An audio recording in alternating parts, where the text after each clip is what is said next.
So in this video, I'll be going over how you can build targeted lead lists for cold email in 2024. This should be especially useful if you're looking to increase the response rates that you're getting for your cold email campaigns, get more leads and get more book calls as well. If you're trying to do that, then this should be extremely useful.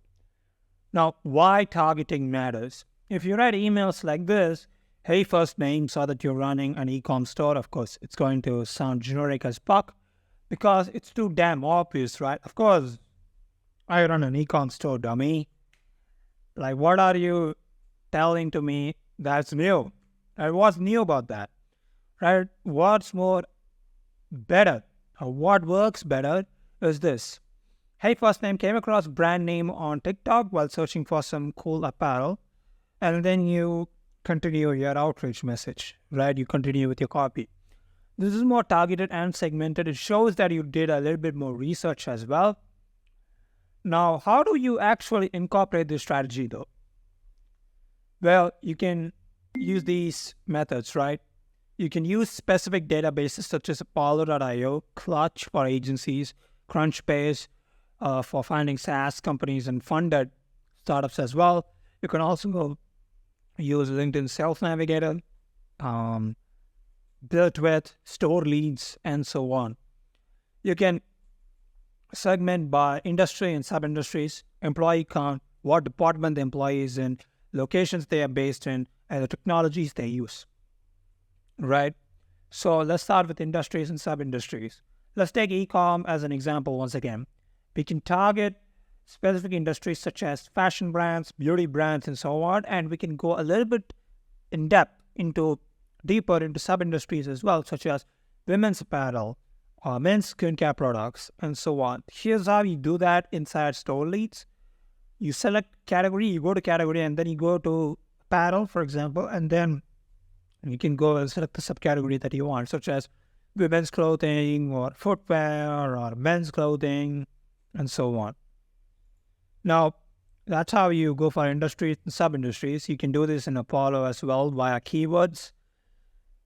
The next thing is employee count, right? You can segment based on employee count to determine the size and revenue of the company, right?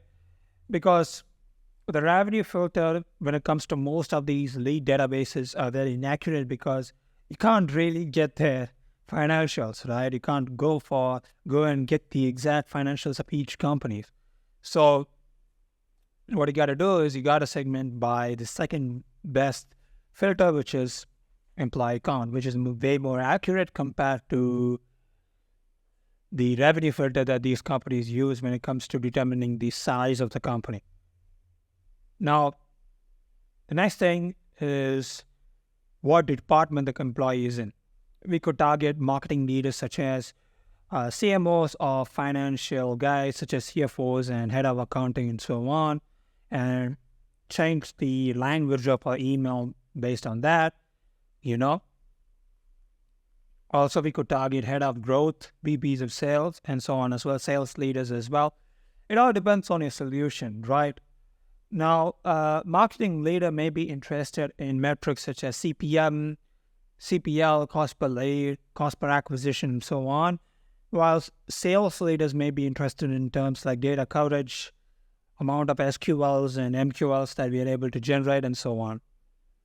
So yeah, with that being said, let's go to the next one, which is locations they are based in. You could go for very location-specific targeting, such as Texas, state-based targeting or country-based targeting, and then adjust your message based on that. The next thing is technologies, right? The technologies that the company uses. You can use Apollo.io stack filters to find the technologies that the company uses, such as Shopify or Magento or Apache or whatever, right? Or you can also use BuiltWith. BuiltWith is better in my opinion because it covers way more internet technologies. It tracks a lot more internet technologies, which include HubSpot, Salesforce, Klaviyo, and so on as well, the newer ones, the more specific niche ones too, things like that, Crimson Hexagon, and so on. So That's how you can track technologies. You can find if companies are using Facebook pixels or TikTok pixels and so on, and then use that data for your segmentation. You could also go for sales triggers. This is more advanced. Right? You could go for funding events, open job positions, change in management, company relocation, job offers, change in staff, conferences and events, news events, company performance, new funding, once again, international expansion, company performance, and so on. All the triggers that you see in this infographic, right? You could use all of these sales triggers to improve the segmentation and specificity of your outreach as well. So, with that being said, if you need help with building your lead list, then click the link below to get a free outbound strategy audit, and I'll show you how you can build targeted lead lists for your company specifically. With that being said, look forward to speaking to you soon. Thank you.